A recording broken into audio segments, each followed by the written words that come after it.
Mga Gawa Kapitulo 9, ang pagtawag kay Saulo. Samantala, patuloy ang pagsisikap ni Saulo na maipapatay ang mga alagad ng Panginoon.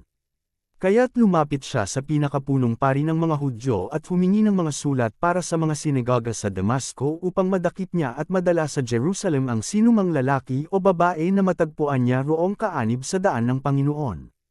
Naglakbay si Saulo papuntang Damasco, at nang siya'y malapit na sa lungsod, biglang kumislap sa paligid niya ang isang nakakasilaw na liwanag mula sa langit.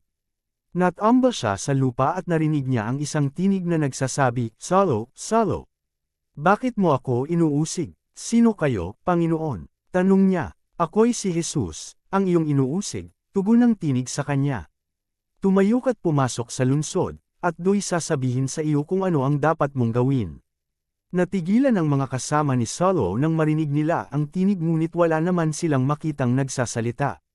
Tumayo si Saulo at nang damilat, hindi na siya makakita, kaya't siya'y inakay ng mga kasama niya hanggang sa Damasco.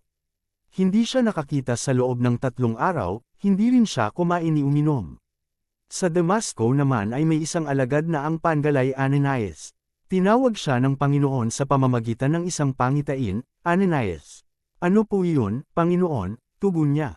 "Inutusan siya ng Panginoon, pumunta ka sa kalyeng tinatawag na Tuwid, sa bahay ni Judas, at ipagtanong mo ang isang lalaking taga-Tarso na ang pangalay Saulo. Siya'y nananalangin ngayon." Sa isang pangitain, nakita kanyang pumasok sa kinaroroonan niya at pinatungan mo siya ng kamay upang siya'y makakitang muli. Sumagot si Ananias, "Panginoon, marami na po ang nagbalita sa akin tungkol sa taong ito at tungkol sa mga kasamaang ginawa niya sa inyong mga hinirang sa Jerusalem. At naparito siya sa Damasco, taglay ang kapangyarihang galing sa mga punong pari ng mga Hudyo, upang dakpin ang lahat ng tumatawag sa iyong pangalan. Ngunit sinabi sa kanya ng Panginoon, 'Pumunta ka roon, sapagkat pinili ko siya upang ipangaral ang aking pangalan sa mga hentil, sa mga hari, at sa mga anak ng Israel. Ipapaunawa ko sa kanya ang lahat ng dapat niyang tiisin alang-alang sa akin.'" Pumunta nga si Ananias sa naturang bahay at ipinatong ang kanyang kamay kay Saulo. Sabi niya, "Kapatid na Saulo, pinapunta ako rito ng Panginoong Hesus na nagpakita sa iyo sa daan nang ikaw ay papunta rito. Isinugaw niya ako upang muli kang makakita at upang mapuspos ka ng Espiritu Santo." Noon di may nalaglag na tila mga kaliskis mula sa mga mata ni Saulo at nakakita na siyang muli. Tumayo siya at nagpabautismo. Kumain siya at nagbalik ang kanyang lakas. Nangaral si Saulo sa Damasco. Si Saulo'y ilang araw nakasakasama ng mga alagad sa Damasco. Pumasok siya sa mga sinagoga at nangaral na si Jesus ang anak ng Diyos. Nagtaka ang lahat ng nakarinig sa kanya. Hindi ba siya ang dating umuusig sa mga sumasamba kay Jesus sa Jerusalem? Tanong nila, hindi ba't naparito siya upang sila'y dakpin at dalhin nakagapos sa mga punong pari? Ngunit lalong naging mahusay si Saulo sa kanyang pangangaral at nalito ang mga Judeong naninirahan sa Damasco dahil sa kanyang matibay na pagpapatunay na si Jesus ang siyang Kristo. Pagkaraan ng maraming araw, nagkaisa ang mga Hudyo na patayin si Saulo. Araw at gabi ay inaabangan nila si Saulo sa mga pintuang bayan para patayin, ngunit nalaman niya ito.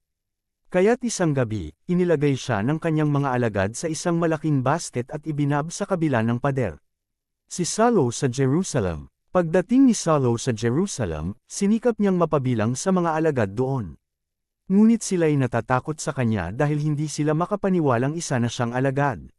Subalit isinama siya ni Bernabe sa mga apostol at isinalaysay nito sa kanila kung paano nagpakita at nakipag-usap ang Panginoon kay Saulo.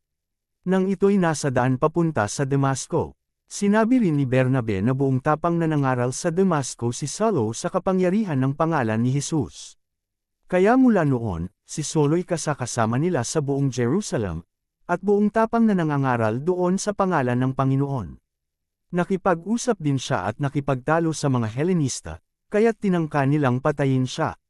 Nalaman ito ng mga kapatid kaya't inihatid nila si Saulo sa Caesarea at pinauwi sa Tarso.